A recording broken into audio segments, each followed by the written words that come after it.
Psoriasis की बीमारी को जड़ से ठीक करने के लिए और दूसरा बीमारी इस तरह से ठीक हो कि दोबारा से बार-बार फ्लेयर अप ना करे, दोबारा से रीअपियर ना हो, उसके लिए कुछ इम्पॉर्टेंट होम्योपैथिक मेडिसिन आज हम डिस्कस करेंगे। वीडियो को अंत तक देखिए और अपने लक्षणों को इन मेडिसिन के साथ मैच करने की कोशिश कीजिए।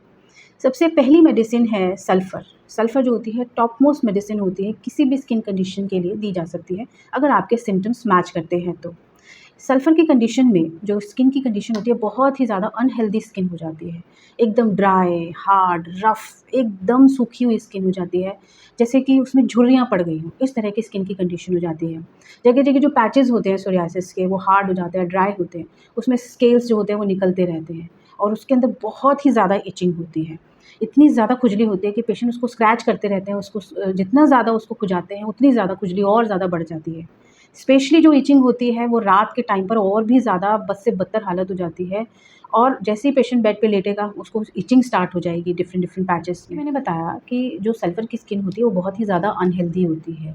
जो ऊपर की लेयर है वो स्केल बन के झड़ रही है और नीचे की जो लेयर, नीचे की जो स्किन होती है वो एकदम लाल होती है, उसमें बहुत ज़्यादा दुखन होती है और कुछ कंडीशंस तो ऐसी होती है जिसके अंदर स्किन के अंदर वाली लेयर में पस भी बनने लग जाता है।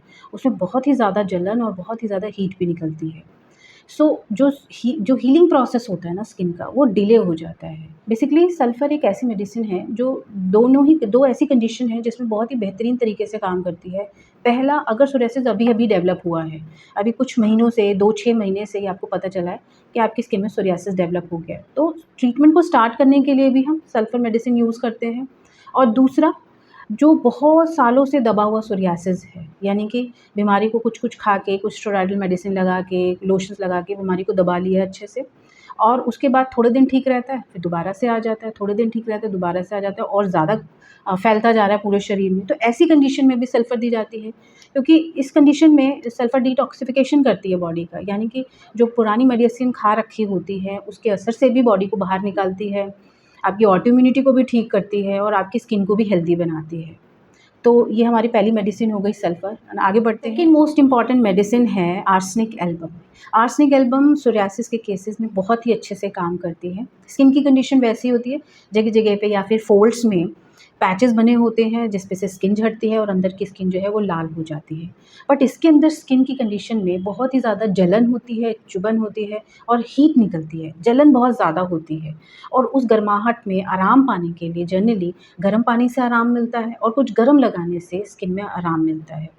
पेशेंट बहुत ही ज़्यादा बेचैन हो जाते हैं आर्सेनिक के, बहुत ही ज़्यादा बेचैनी, रेस्टलेसनेस, खुजली में, जलन में, स्किन में की वजह से, इन कंडीशंस की वजह से बहुत ही ज़्यादा चिड़चिड़े हो जाते हैं, किसी काम में मन नहीं लगता, हमेशा बीमारी के बारे में सोचते रहते हैं और ये सारी कंडीशन के साथ-साथ इनकी बॉडी में बहुत ही ज़्यादा वीकनेस होती है।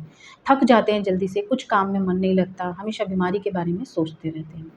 थर्ड मोस्ट इम्पॉर्टेंट मेडिसिन है आर्सेनिक आयोडेटम।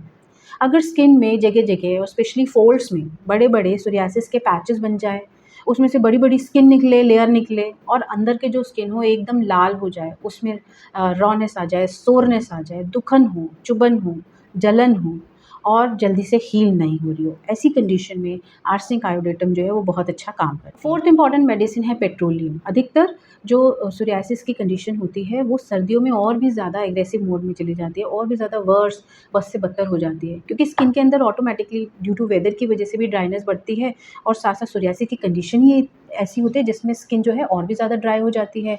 दूसरा, उसमें इचिंग बहुत ज़्यादा बढ़ जाती है।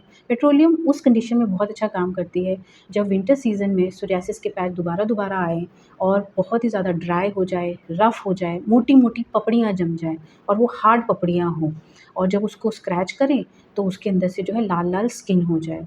पेट्रोलियम में अधिकतर जो सोरियासिस के पैचेज़ होते हैं वो स्किन के फोल्ड्स में पाए जाते हैं, जैसे कि आर्मपिट वाला रीजन हो गया, पेट के और थाई के बीच का जो रीजन है उसके अंदर फोल्ड्स में पैचेज़ बन जाना या फिर ब्रेस्ट के नीचे वाला जो हिस्सा है उसके अंदर जो है सोरियासिस के पैचेज़ बन जाते हैं और खुरंड जमने लग जाते हैं। बहुत ही ज़्यादा इचिंग होती है, बार-बार स्क्रैच करते हैं और तब तक खुजाते रहते हैं जब तक कि उसमें से ब्लड ना निकलने लग जाए, इस तरह से कंडीशन हो जाती है। हाथ के रीजन में और तलवों के रीजन में भी स्किन में सोरियासिस डेवलप हो जाए, साथ-साथ जो है उसमें क्रैक्स पड़ जाएँ और स्किन इतनी ज़्यादा ड्राई हो जाए कि इवन हाथ खोलने पे भी स्किन के में रिजिस पड़ जाए, क्रैक पड़ जाए और उसमें से ब्लड आने लग जाए। 5 नंबर पे जो मोस्ट इम्पॉर्टेंट मेडिसिन है वो है स्टेफिसेग्रिया। स्टेफिसेग्रिया भी सोरियासिस की कंडीशन में बहुत ही अच्छा काम करती है। और जब सोरियासिस के पैचेज़ स्कैल्प रीजन में हो जाए, आपके हेड पे हो जाए, कान के पीछे हो जाए या फिर फेस पे हो जाए और उसमें बहुत ही ज़्यादा इचिंग हो, ये भी हो सकता है कि बॉडी के किसी और पार्ट पर भी हो। बहुत ही ज़्यादा इचिंग हो, एक पार्ट पे आपने स्क्रैच किया, दूसरे पार्ट पे चली गई खुजली, दूसरे पार्ट पे किया, तीसरे पार्ट पे, इसी तरह करते-करते पूरी बॉडी में जब स्प्रेड हो जाए, पूरी बॉडी में जब फैल जाए, तो ऐसी कंडीशन में स्टेफिसेग्रिया हम यूज़ करते हैं। सारे के सारे जो है फिज़िकल सिम्पटम हैं स्टेफिसेग्रिया के साथ। अगर स्टेफिसेग्रिया के फिज़िकल सिम्पटम्स के साथ-साथ आपको उसके मेंटल और इमोशनल सिम्पटम्स भी मिल जाते हैं, तो स्टेफिसेग्रिया बहुत ही अच्छा काम करती है। जैसे कि स्टेफिसेग्रिया के पेशेंट्स जो होते हैं, उनके मन के अंदर दबे हुए इमोशंस, दबा हुआ एंगर, इंसल्ट और कुछ ऐसी फीलिंग्स होती हैं जो वो किसी के साथ भी शेयर नहीं कर पाते। बहुत ज़्यादा ओवरथिंकर होते हैं और अपनी ही फीलिंग के साथ अंदर ही अंदर घुटते रहते हैं। ये जो इमोशंस होते हैं, ये जो ट्रॉमा होता है, इमोशनल ट्रॉमा होता है, स्ट्रेस होता है, ये ही हमारी बॉडी के अंदर ऑटो इम्यूनिटी डेवलप करता है। और एक बार ऑटो इम्यूनिटी डेवलप हो जाती है, तो उसके बाद हमारी बॉडी में धीरे-धीरे सोरियासिस भी डेवलप होने लग जाता है। ये कुछ इंपॉर्टेंट होम्योपैथिक मेडिसिन जो कि सोरियासिस के केसेज़ में आप यूज़ कर सकते हैं। साथ-साथ इन सिम्पटम्स के साथ-साथ फिज़िकल सिम्पटम्स के साथ-साथ मेंटल और इमोशनल सिम्पटम्स भी पेशेंट के अंदर होने चाहिए, तो मेडिसिन और भी ज़्यादा अच्छे से काम। Thank you so much, myself doctor Leena Paliwal.